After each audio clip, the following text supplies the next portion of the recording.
Hi happy new year. ಈ new ಇಯರ್ಗೆ ಹೊಸ ಸ್ಪೆಷಲ್ ವಿಡಿಯೋ ನನ್ನ ಯೂಟ್ಯೂಬ್ ಚಾನಲಲ್ಲಿ ಚಾಕ್ಲೇಟ್ ಕೇಕ್ ಮನೆಯಲ್ಲೇ ಮಾಡಿದ್ದೀನಿ. ಈ ನ್ಯೂ ಇಯರ್ ಎಲ್ಲರ ಲೈಫ್ನಲ್ಲೂ ಒಳ್ಳೆ ಮೆಮೊರೀಸ್ ಕೊಡಲಿ ಅಂತ ಹೇಳ್ತಾ ಈ ಕೇಕ್ನ ಮಾಡೋದು ತೋರಿಸ್ಕೊಡ್ತಾ ಇದ್ದೀನಿ. ಇಲ್ಲಿ ಒಂದು ಬೌಲ್ಗೆ 1/4 ಕಪ್ಪಷ್ಟು ಆಯಿಲ್ ತೊಗೊಂಡಿದ್ದೀನಿ. ಹಾಗೆ ಅರ್ಧ ಕಪ್ನಷ್ಟು ಮೊಸರು ತೊಗೊಂಡಿದ್ದೀನಿ. 1 ಕಪ್ಪಷ್ಟು ಪೌಡರ್ಡ್ ಶುಗರ್ ತೊಗೊಂಡಿದ್ದೀನಿ. 1 ಟೇಬಲ್ ಸ್ಪೂನಷ್ಟು ವೆನಿಲಾ ಎಸೆನ್ಸ್, ಒಂದು ಅರ್ಧ ಕಪ್ಪಷ್ಟು ಹಾಲು ಹಾಕ್ಕೊಂಡಿದ್ದೀನಿ. ಇದೆಲ್ಲನೂ ಚೆನ್ನಾಗಿ ಮಿಕ್ಸ್ ಮಾಡ್ಕೊಳ್ಳಿ. ಸಕ್ಕರೆ ಮತ್ತು ಎಲ್ಲನೂ ಮೊಸರು ಎಲ್ಲನೂ ಮಿಕ್ಸ್ ಆಗಬೇಕು. ಅದಾದಮೇಲೆ ಇದಕ್ಕೆ 1 ಕಪ್ಪಷ್ಟು ಮೈದಾ ಹಾಕ್ಕೊಳ್ತಾ ಇದ್ದೀನಿ. ಹಾಗೆ ಇಲ್ಲಿ ಚಾಕ್ಲೇಟ್ ಇದು ಬರಬೇಕಲ್ವ, ಅದಕ್ಕೆ ಬ್ರೂ ಪೌಡರ್ನ ಹಾಕ್ಕೊಂಡಿದ್ದೀನಿ. ನೀವು ಕೋಕೋ ಪೌಡರ್ ಯೂಸ್ ಮಾಡೋದಿದ್ರೆ ಕೋಕೋ ಪೌಡರ್ ಕೂಡ ಯೂಸ್ ಮಾಡ್ಬೋದು. ಹಾಗೆ 1 ಟೇಬಲ್ ಸ್ಪೂನಷ್ಟು ಬೇಕಿಂಗ್ ಪೌಡರ್ ಹಾಕ್ಕೊಂಡಿದ್ದೀನಿ. 1/4 ಟೇಬಲ್ ಸ್ಪೂನಷ್ಟು ಬೇಕಿಂಗ್ ಸೋಡಾ, ಹಾಗೆ 1/4 ಟೇಬಲ್ ಸ್ಪೂನಷ್ಟು ಉಪ್ಪು ಹಾಕ್ಕೊಂಡು ಎಲ್ಲನೂ ಒಂದೇ ಡೈರೆಕ್ಷನ್ನಲ್ಲಿ ಗಂಟು ಇಲ್ಲೇ ಇರೋ ಥರ ಮಿಕ್ಸ್ ಮಾಡ್ಕೊಳ್ಳಿ. ಈಗ ಎಲ್ಲ ಮಿಕ್ಸ್ ಮಾಡ್ಕೊಂಡಿದ್ದೀನಿ. ಇದನ್ನು ನಾನು ಕೇಕ್ ಮೌಲ್ಡ್ಗೆ ಹಾಕ್ಕೊಳ್ತಾ ಇದ್ದೀನಿ. ರಿಬ್ಬನ್ ಕನ್ಸಿಸ್ಟೆನ್ಸಿಯಲ್ಲಿ ಇರಬೇಕು ಬ್ಯಾಟರು. ಅದನ್ನು 1-2 ಸಲ ಈ ಥರ ಟ್ಯಾಪ್ ಮಾಡಿ ಅದರಲ್ಲಿ ಗುಳ್ಳೆ ಇದ್ದರೆ ಅದೆಲ್ಲ ಹೋಗುತ್ತೆ.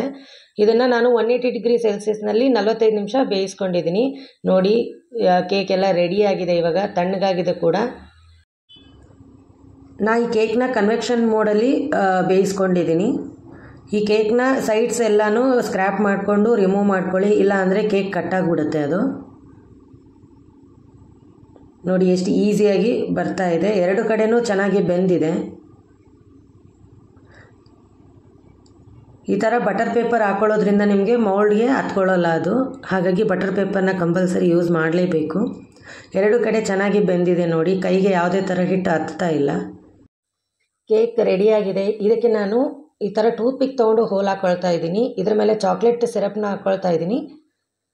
ನಿಮಗೆ ನೋಡಿ ಯಾವ ಥರ ಇಷ್ಟ ಬರುತ್ತೋ ಆ ಥರ ನೀವು ಕೇಕ್ನ ಡೆಕೋರೇಷನ್ ಮಾಡ್ಕೊಳ್ಬೋದು. ನ್ಯೂ ಇಯರ್ ಸಲುವಾಗಿ ನಾನು ಇದ್ರ ಮೇಲೆ ಚಾಕ್ಲೇಟ್ ಸಿರಪ್ನ ಹಾಕ್ಕೊಂಡು ಈ ಥರ ಸ್ಪ್ರೆಡ್ ಮಾಡ್ಕೊಳ್ತಾ ಇದ್ದೀನಿ. ಸುತ್ತರದ ಚಾಕ್ಲೇಟ್ ಡೈರಿ ಮಿಲ್ಕ್ ಚಾಕ್ಲೇಟ್ನ ಇಟ್ಕೊಳ್ತಾ ಇದ್ದೀನಿ. ನನಗೆ ಈ ಥರ ಇಷ್ಟ ಆಯಿತು, ನಾನು ಈ ಥರ ಡೆಕೋರೇಟ್ ಮಾಡ್ಕೊಂಡಿದ್ದೀನಿ. ನೋಡಿ ನಿಮಗೆ ಯಾವ ಥರ ಇಷ್ಟ ಆಗುತ್ತೋ ನೀವು ಆ ಥರ ಈ ಕೇಕ್ನ ರೆಡಿ ಮಾಡ್ಕೋಬೋದು. ನ್ಯೂ ಇಯರ್ಗೆ ನೀವು ಇದನ್ನು ಸರ್ವ್ ಮಾಡ್ಕೊಳ್ಬೋದು. ಈ ಥರ ಥ್ರೆಡ್ನ ಕಟ್ಕೊಳ್ತಾ ಇದ್ದೀನಿ, ಅದು ಚಾಕ್ಲೇಟ್ಸ್ ಯಾವುದು ಬೀಳದೇ ಇರಲಿ ಅಂತ. ಕೊನೆಯದಾಗಿ ಇದನ್ನು ನಾನು ಫ್ರಿಜ್ಜಲ್ಲಿ ಇಡ್ತಾ ಇದ್ದೀನಿ ಒಂದು 1/2 an hourವರೆಗೂ. ನ್ಯೂ ಇಯರ್ಗೆ ಟೈಮ್ ಇರುತ್ತಲ್ವ, ಒಂದು 1/2 an hourವರೆಗೂ ಫ್ರಿಜ್ನಲ್ಲಿ ಇಟ್ಕೊಳ್ಳಿ. ತಣ್ಣಗಿರುತ್ತೆ, ತುಂಬ ಚೆನ್ನಾಗಿರುತ್ತೆ. ಇದರ ಮೇಲೆ ಈ ಥರ ಚಾಕ್ಲೇಟ್ನ ತುರಿದು ಹಾಕ್ಕೊಳ್ತಾ ಇದ್ದೀನಿ. Finally new year special cake ರೆಡಿಯಾಗಿದೆ. ಯಾರೆಲ್ಲ ನನ್ನ ಚಾನಲ್ನ ನೋಡ್ತಿದ್ದೀರಾ ಪ್ಲೀಸ್ ಸಬ್ಸ್ಕ್ರೈಬ್ ಮಾಡಿ, ಹಾಗೆ ಸಪೋರ್ಟ್ ಮಾಡಿ, ಫಾಲೋ ಮಾಡಿ, ಶೇರ್ ಮಾಡಿ.